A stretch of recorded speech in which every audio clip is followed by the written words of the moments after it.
আমি ব্যক্তিগতভাবে বিনিয়োগের বিরোধী না।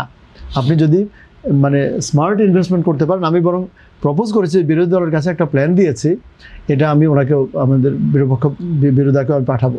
আমি বলেছি বাংলাদেশের এখন যেটা দরকার, যে উনি যেটা বললেন যে consumption plus investment, then government expenditure plus net export.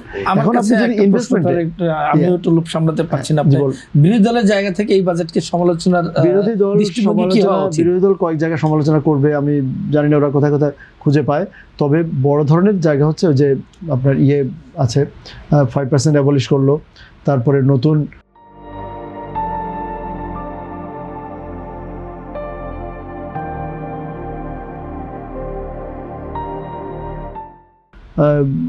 কোনো লো ট্যাক্সেস। বিরোধী দল বলেছে আমাদের গোল হচ্ছে 19%, আমরা 2% করে 2 and 2.5। বিরোধী দল অ্যানাউন্স করেছে যারা 37.5 তারা দিবে 35, যারা 22.5 তারা দিবে 20। মানে গ্র্যাজুয়ালি আমরা একটা লো ট্যাক্সের দিকে যাব, বাট এক্সপ্যান্ড করবো। আচ্ছা, আরেকটা বলি, সো এই যে আপনি হিলি পোর্টে, চিটং কাস্টম হাউসে, এসব জায়গায় কিন্তু অনেক রিয়েল টাইম বেসিস কিন্তু সরকার তার শুল্ক পেয়ে যাচ্ছে। এই যে বিড়ির শুল্ক, আবগারি শুল্ক পেয়ে যাচ্ছে। সো এগুলো ওনার ওই যে পিরিয়ড করার জন্য খুব যে একটা বাড়বে তা না।